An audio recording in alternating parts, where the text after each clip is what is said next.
I think the best example and the best description of when not to cut is in my interviews with Joe Walker. There's a scene in 12 Years a Slave, and the main character is being hung by a tree, and the shot lasts 90 seconds with this guy just on his tiptoes, barely able to keep himself from strangling. And people walk around and are kind of ignoring him as he's hanging there because they know there's nothing they can do without being killed themselves. It helps the audience to realize the truth of the moment because people know that when you edit, that's lying, right? An edit is a lie. See, I always thought editing is the ultimate truth.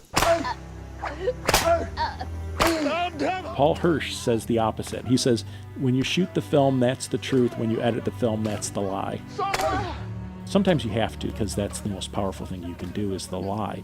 But if the most powerful thing you can do is to tell the truth, just sit on that edit. Just let it go. Sin. There is no sin. And the Oscar goes to Lupita Nyong'o. Joe Walker, the invisible performer in the editing room, thank you. The way this all started was I actually saw the Oscars, and Lupita Nyong'o won Best Supporting Actress for 12 Years a Slave, and she thanked her editor. And I'm like, oh my gosh, I got to interview whoever it is that gets thanked by the actress. So I actually found Joe Walker's Twitter feed and sent him a message and said, I'd love to interview you, and he agreed. And I just kept setting up these interviews one after another, and really learning a huge amount of editing, some of which were a complete revelation to me.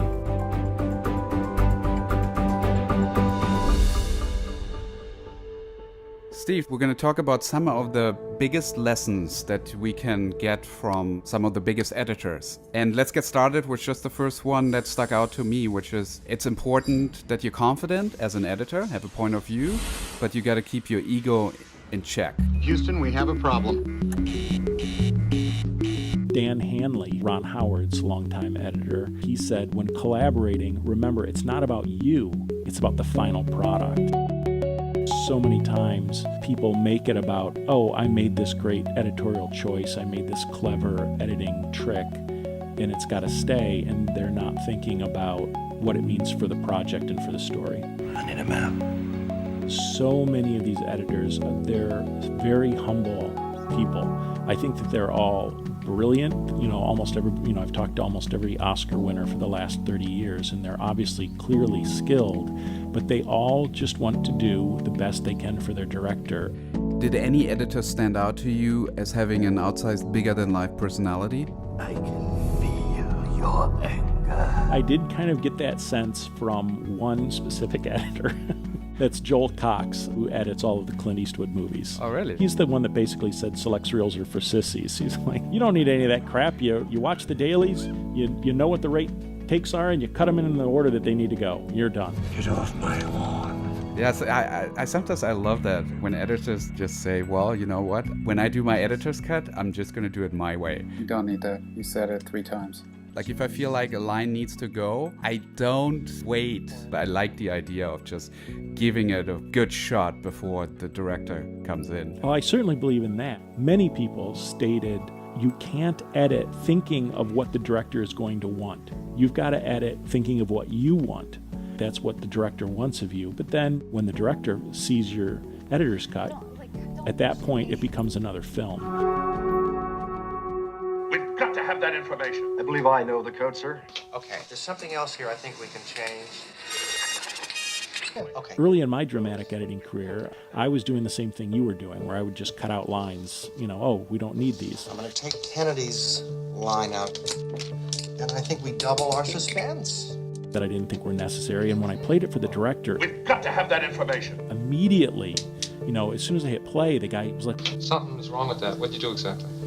There's the guy. Now we just have a reaction shot. We've eliminated his line. what happened to my scene? Where's those lines? I love that line. He was mad about it. And I explained that I didn't think that those lines were necessary, that they were extraneous. And I think it works better. You may be right, but let's do it the other way. he asked me to put them back in, and I put them back in. And over the course of several months, that he had a chance to live with them himself, he realized as well that those were extraneous and that by the end of the movie, those lines were cut out. But two things about that. One, I pissed off the director and I made him feel, at least temporarily, to lose faith in my judgment. And number two, even if I'd convinced him that we didn't need those lines, he might have always wondered what it would have looked like if they'd stayed. The way I cut it, I didn't give him a choice. I didn't give him a chance to see this is the way he intended it. So he never really would have bought into my idea. You have to understand that editing, it's not a one and done kind of thing. It takes place over weeks or months or even years. So just trust the process.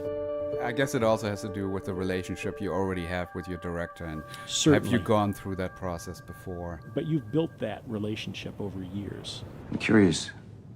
Are you dreaming in their language? So that sort of leads to the third lesson here. Bad ideas lead to good ideas. One of the best examples of that, Joe Walker, in my interview with him about cutting the movie Arrival, Denis Villeneuve came to him and said, "Hey, Joe, I know we didn't shoot this scene, but I feel like we need a scene where Amy Adams' character is dreaming in the alien language. If you speak multiple languages, you might know that one of the ways that you really know that you're starting to get into that language is because you start dreaming in it." Yeah, I do. There you go. And they wanted to show that Amy Adams was becoming immersed, kind of maybe dangerously, in the alien language. But it wasn't in the script and it wasn't shot. And so Denny said, what if we took this scene from here and this shot from here and this we dropped this one thing, could we put that in here? And Joe was thinking, there's no way this is going to work. This is the stupidest idea I've ever heard. How you feeling? I need some sleep, but And yet fine. he, trusted Denny. And even though it didn't work at the beginning, it made Joe think, maybe if we got some ADR and if we got them to do a special visual effects shot to show an alien creature, then we could get it to work. I don't think that makes me unfit to do this job.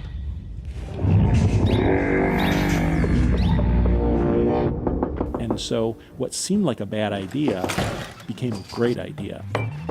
That's something that sets an editor immediately apart, when he or she will always address whatever concern is being raised and not try to talk their way out of it. Yeah, absolutely. And just think about that from your own career perspective. If you refuse to do a note, you just become the guy that's not willing to be a team player. Kelly Dixon from Breaking Bad and The Walking Dead says, be willing to lay aside preconceived notions and re-examine them in a new context. I just think it's really critical to have an open mind at all times and to remember you're a collaborator and other people have ideas too. That leads us to the next lesson. I have here, editing is editing. I kind of wrote it that way because it seems like a stupid thing. But really, it's one of the most critical things. How often do you just cut a scene and it's done? Out of 3,000 movies, there's maybe 20 examples. Editing is just a process of revision, and there's a ton of reasons why. One is that it's contextual, right? It depends on the scene in front of it and after it. When you're originally cutting that scene, you're cutting out of order, and you're not seeing your choices in the context of the scenes around it.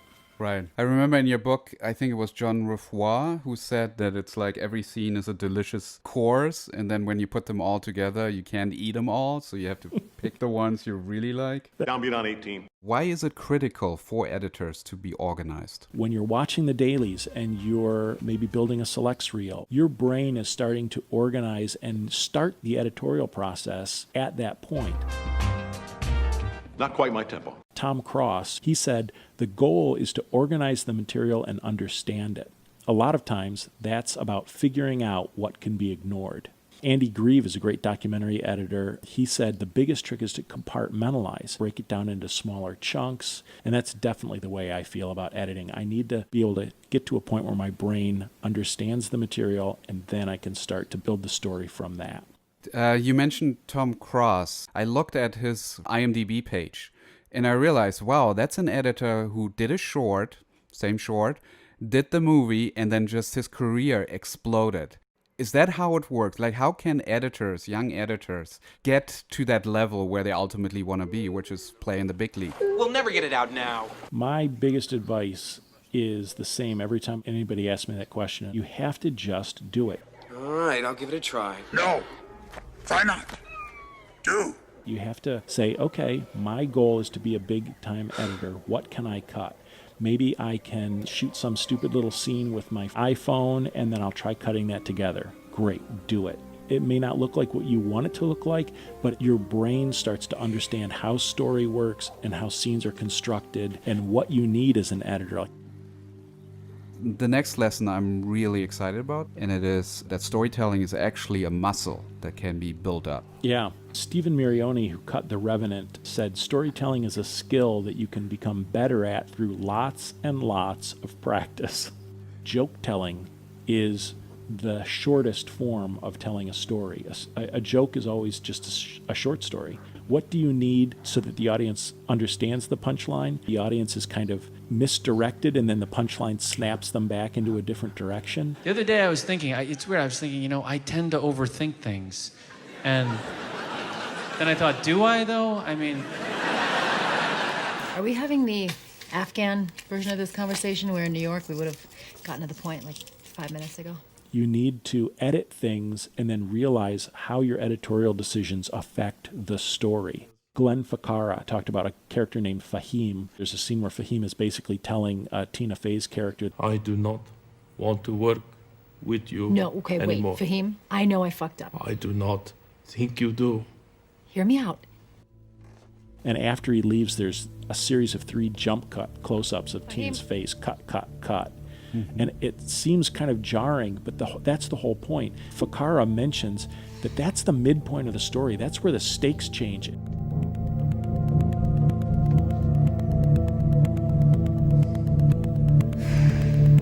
It's this very visceral way of showing the audience, it almost shakes you as an audience when you see these 3 jump cuts. That's the whole point. That's the storytelling in editing. That's completely told in editing, not with a word of dialogue, and it tells the story. Okay, next one. Be careful with reaction shots. That was really interesting for me because I was like, I'm never careful with reaction shots. A couple of things. Multiple people said that you shouldn't be on a reaction at certain times. Eddie Hamilton said, if you want a specific piece of information to go into the head of an audience, the character should say the line on camera. And his team would be dead. Yes, they would. That's the job. And Lee Smith said basically the same thing. If you play a line off, you're diminishing that line. You create the world of the dream. We bring the subject into that dream, and they fill it with their subconscious. You have to be really strict in the way you edit, whether you play a line over or off. Because I think that's just emotionally much more interesting to be on the person who's listening than the person who's speaking. I agree. That's what she had on her that day. There's a scene in Mindhunters. These 2 guys are interviewing who they think might be a serial killer, and there's just a local detective there. And even though the scene is really between the suspect and the 2 interrogators, and the local detective doesn't say anything. She looks pretty tasty in that outfit, doesn't she? Tyler Nelson describes why the reaction shots are done the way they're done. Come on. You guys don't think so? There's these great close-ups as he's like, where are these guys going with these questions? I mean, by the time a woman has hair on her pussy, you'd think she'd be able to decide who gets a piece of it. I mean, yeah, man. I never thought about it like that before, but yeah. Didn't mind that you were older. She probably kind of liked it. And then you start to see in his brain, oh my gosh, I see what they're doing. They're going to get it out of him. Holy crap. When you picked her up from the bus, was she wearing this jacket? He's acting as the audience going, oh my gosh, this is brilliant. Lisa's skull was crushed. That blood goes everywhere. In crimes involving blunt force trauma, it's almost impossible for the attacker to avoid getting his victim's blood on him. So that detective's reaction shots bring the audience into the scene. You want to take a sample, Bill? Can we do that? I can arrange that. That's awesome. I have a side question here. What do you think about watching these lessons of how to edit, how to film things, watching a lot of YouTube videos? How helpful is that really? Oh, I think it's tremendously helpful to be able to watch someone and see what the process is and the why of the editing. That's the real thing. And so many people will say, like, oh, it's all intuitive. I'm like this intuitive editor, and I just feel it in my gut. You don't really. it's not really intuition, but they have soaked up these lessons of how to tell a great story and when is the right moment of editing. And if they really thought about it, and there's plenty of editors that can actually explain the reason why they cut in an exact moment. Some people go, oh, well, you're so analytical. No, I think those people made those choices intuitively, but they can explain them analytically. Showtime, folks. I mean, I agree with you. I think the important part is you got to take action. Yeah. You got to find that balance of just accumulating information that is making you think, but then also use it in a way. Yeah, when I'm doing real nuts and bolts training sessions, which I do for various companies, they need to put it into action immediately. Well, Steve, thank you so much. I got a real kick out of this one. I really enjoyed the way that you structured these conversations that you had with them. I can tell you're an editor. So those great conversations and those insights, they are divided up into sort of the process of editing. How do you get organized? How do you watch dailies? How do you attack a scene? On top of that, you really have the takeaway highlighted in the book. So if you're facing a specific problem or a certain situation where you just want to know, how do other people deal with it?